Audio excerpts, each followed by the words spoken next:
Another day, another basketball stories na naman ang pagkukwentuhan natin.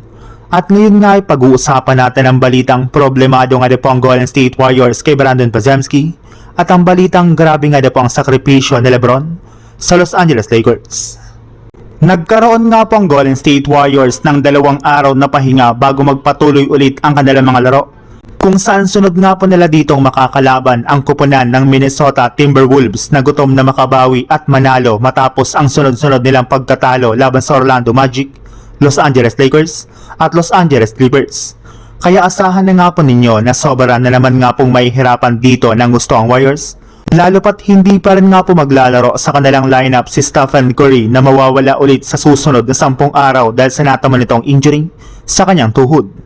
Wala rin naman nga po silang player na kayang tumapat kay Stephen Curry, since maging ang kanilang batang player nga po nila na si Brandon Podziemski na nagsabi noon na siyang papalit kay Stephen Curry bilang main man si JSW, ay wala na rin naman nga pong magawa para mabuhat ngayon ang kanilang kupunan.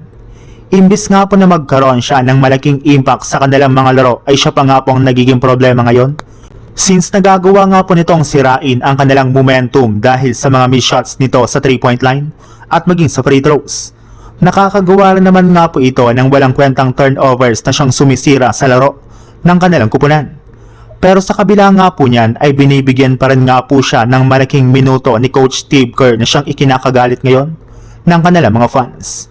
Sa ibang balita naman, dahil nga po sa pagkapanalo ng Lakers ay umangat na nga po sa 41 wins at 25 losses ang kanilang record bilang solo second-third seed sa standings ng West.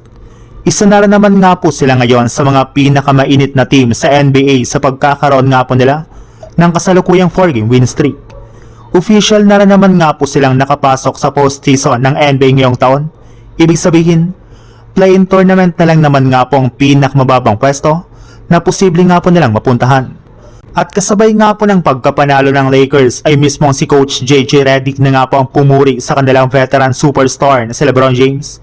Gayong grabe nga na po talaga ang ginawang sakripisyo nito ngayong season para sa kanilang kupunan.